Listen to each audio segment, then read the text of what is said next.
Південь України. Херсонська губернія потопала у квітучих садах, городах, в лагідних затишках рясного винограду, що рятували від щедрого на тепло сонця, та баштанах, що безсоромно розкинулись по всій губернії. Саме на півдні, але зимового дня, 6 грудня 1892 року, в селі Чаплинка народився Микола Гурович Куліш, український драматург світового масштабу.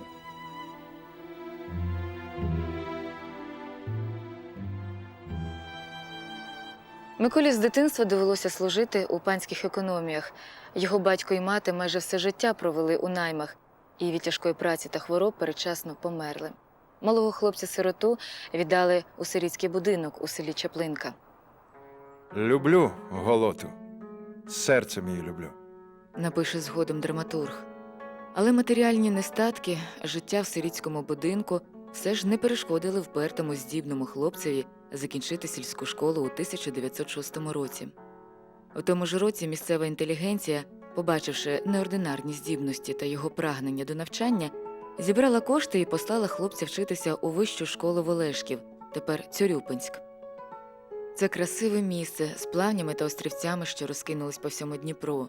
Місце, яке було останнім осідком Січі Запорозької. Знов на допомогу приходить прогресивна інтелігенція, і Микола вступає до громадської чоловічої гімназії. Саме тут молодий Микола Куліш всебічно виявляє себе. Випускає рукописний журнал, пише вірші, ставить аматорські вистави. Були ще гімназійні товариші, брати Невелі, які, до речі, доводилися Миколі якоюсь ріднею. Саме з ними він влаштовував квартети, квінтети, згодом хори. Адже молодий гімназист Микола Куліш був закоханий в Антоніну Невель, власницю доземних кіз, зелених очей з ласкавим поглядом, яка була спокійного, лагідного характеру. Між красунею Антоніною та непоказним Миколою виникла велика любов, яка стала єдиною в їхньому житті.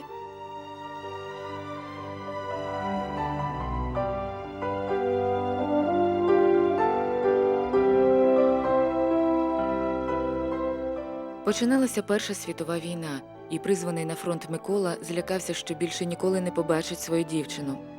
Ризикуючи головою, розстріл за дезертирство, на короткий час вирвався до Олешок попрощатися і заручитися з нею. Для цього проплив паромом з Херсона по Дніпру, далі ще кілька верст добирався пішки. Причиною такого вчинку було ще й те, що колись Микола пообіцяв Тоні обов'язково зустрітися з нею, якщо доведеться йти на війну. Коли полковник довідався, куди запропастився новобранець, то замість розстрілу виніс такий вердикт. Куліша Миколу, який без дозволу покинув був казарму на 5 днів, покарати. Місяць чистити клозети беззмінне. Та виконував цю огидну роботу Микола недовго, бо солдатів з атестатами зрілості набирали в Одеську школу прапорщиків. Після її закінчення Микола отримує офіцерське звання, і перед відправкою на фронт, коли йому дають відпустку, він в той же день летить до своєї любої Тосюні. Молодята вирішують повінчатися. 3 квітня 1915 року у церковці Івана Златоустого молодята взяли шлюб. Півроку молоде подружжя тішилося одне одним. Але чи то через свою козацьку вдачу, чи через власну совість, та Микола вирішує добровольцем іти на фронт. Дружині він пояснює це так. Мила моя старенька, сонечко моє рідне, я не залишу тебе ніколи, та ж знаєш, мої товариші на фронті кров проливають, а я тут сиджу щасливий і не знаю, яке там лихо. Він поїхав. Через 3 місяці Миколу тяжко поранили, і його відправили додому у відпустку до шпиталю. Знову чується шепіт «Ти моя старенька, а ти моє сонечко».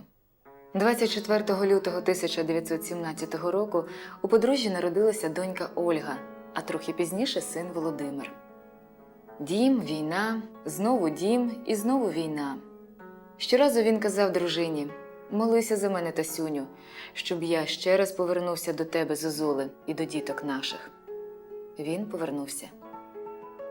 Деякий час жили спокійно, працюючи, виховуючи дітей. Часті робочі поїздки до Харкова, Одеси, Києва, Херсона навідування до рідних Олешок і постійна праця. В Олешках Микола Куліш відкриває українські школи, дитячі садочки, бо вважає, що саме цим повинен займатися інспектор народної освіти.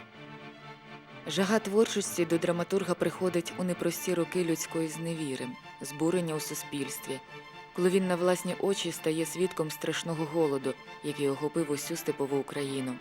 Саме тоді, на основі побаченого і почутого, він задумує драму «97». Почалися сварки з коханою дружиною. Вона, думаючи, що він ночами пише звіти для Наросвіти, економила світло, а коли прочитала драму, то перестала сердитися на чоловіка за те, що він спалює дефіцитний керосин. Навпаки, почала ретельніше чистити лампу, щоб освітлення було якнайкраще. Далі знову переїзд до Одеси. Остаточно закінчує драму «97», свій перший драматичний твір. Надсилає його до тодішньої столиці України Харкова, де відбулася його прем'єра. Менш ніж за рік після завершення п'єсу «97» було поставлено в Нью-Йорку та інших містах Америки. Він міг працювати лише тоді, коли було ідеально прибрано, вимито підлогу. А до його стола взагалі ніхто не мав права підходити, оскільки речі там лежали на раз і назавжди встановленому місці. Після появи п'єси «97» його запрошують до Харкова, обіцяючи забезпечити усі умови для творчості. Натхненний він пише додому. Моя бандо, негайно приїздіть до Харкова. Маю мешкання з усіма вигодами. Подробиці на місці. Ваш чоловік, батько і він же Микола. Насправді їх оселили в будинку, де мешкали малолітні злочинці. У першу ж ніч сім'ю Куліша обікрали. Незважаючи на це, драматург здружився з хлопчаками, вивчив їхній жаргон і організував з ними хлопчачий хор. Трохи згодом у Миколи Куліша швидко зникають надії на розвій творчості в середовищі харківського мистецького і літературного життя. Дрібниці, політиканство, заздрість, конкуренція, плітки, фальш і старість. Старість одягнена у мундир чиновний. Ось літературне поле. Є окремі гарні працівники, та вони мудро заховані у мушлі свого мислення і творчості. Антоніна Куліш згадувала, як велику почесть піднесли Миколі партійний квиток, від якого ніхто не мав права тоді відмовлятися. Усе своє подальше життя він був в'язнем цього квитка. Квитка в один бік. Сам Куліш про вступ до партії писав: Особисто великого бажання не було, про що я неодноразово казав Богомолову та Єршакову, які переконували мене вступати. Я посилався при цьому на політичну малограмотність, на те, що відповідальність та обов'язки члена партії мені не по силах. Стається так, що влада і політика зачіпає усі без обмежень мистецькі та літературні угруповання. Не обходиться і Вапліте, з якого, щоб врятувати це об'єднання, виходить Хвильовий, запропонувавши на президента спілки Миколу Куліша. Це коротке президентство не тільки поставило під удар драматурга, а й робило Куліша мало не забороненим митцем в Україні. Через деякий час, як встановило слідство НКВС, Хвильовий застрелився. Саме тоді Микола Куліш починає переглядати своє ставлення до комуністичної партії та її ідеї, і взагалі до системи, яку чітко змальовує в новій драмі «Народний Малахій».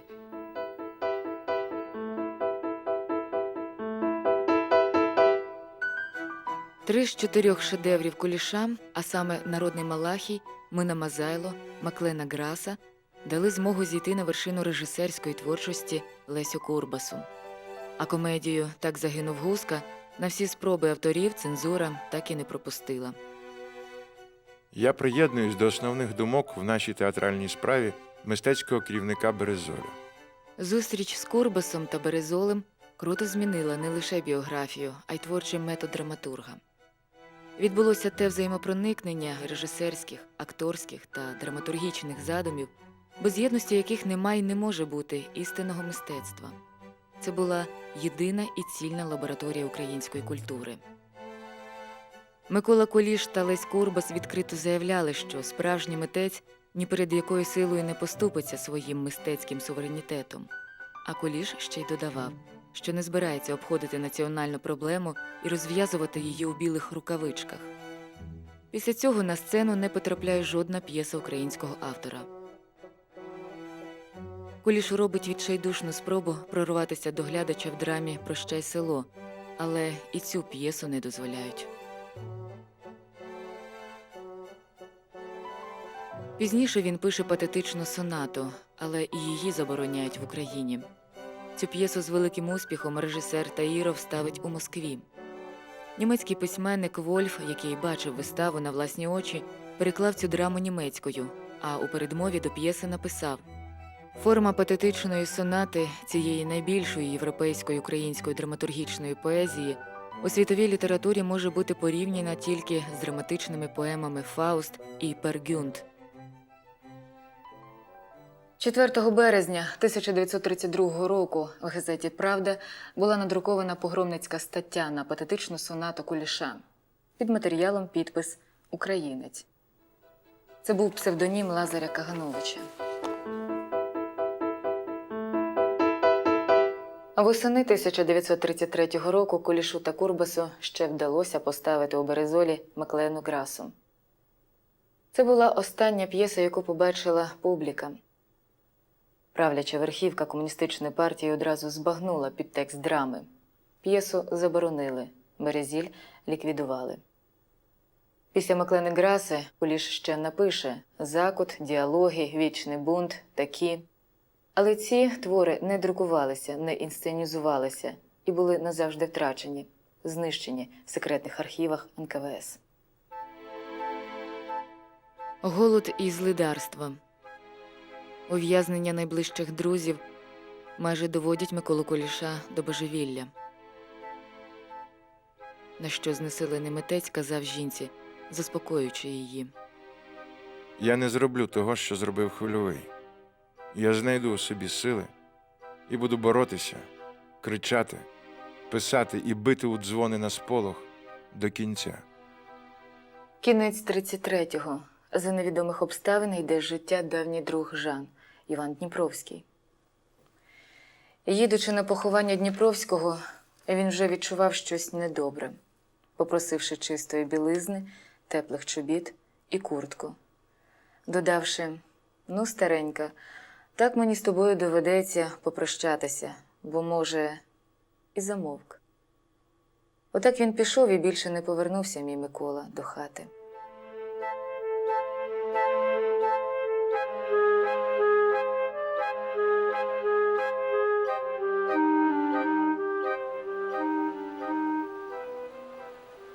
Заарештований. Перед тим, як Куліша мали вивезти на Соловки, дружина побачила його востаннє. Вони довго дивилися одне одному в вічі. Він переказав дітям привіт і все. А далі тиша, тиша, тиша.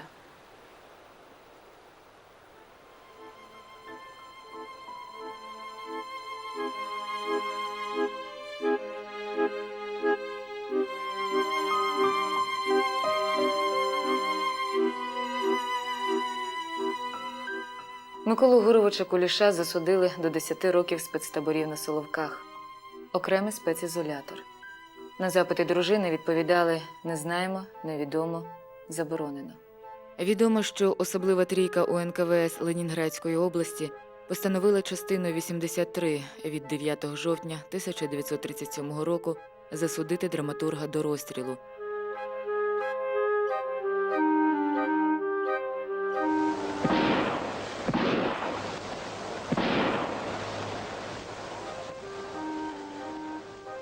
Засудити до розстрілу, який відбувся в лісі під селищем Сандармох у Карелії.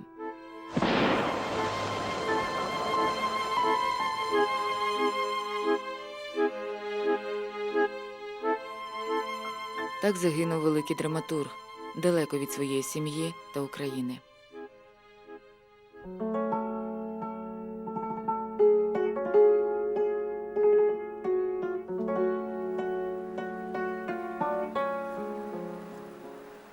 Антоніна Куліш теж померла на чужині, далеко від рідних Олешок, у 88 років, у Філадельфії. Перед смертю вона написала книгу про свого єдиного коханого чоловіка спогади про Миколу Куліша, а на її могилі стоїть скромний пам'ятник із написом «Антоніна Куліш, дружина драматурга». 4 листопада 1956 року військова колегія Верховного суду СРСР реабілітувала Миколу Куліша посмертно за відсутності складу злочину. В моєму житті було одне велике кохання – до сім'ї, до театру, до України. Микола Куліш.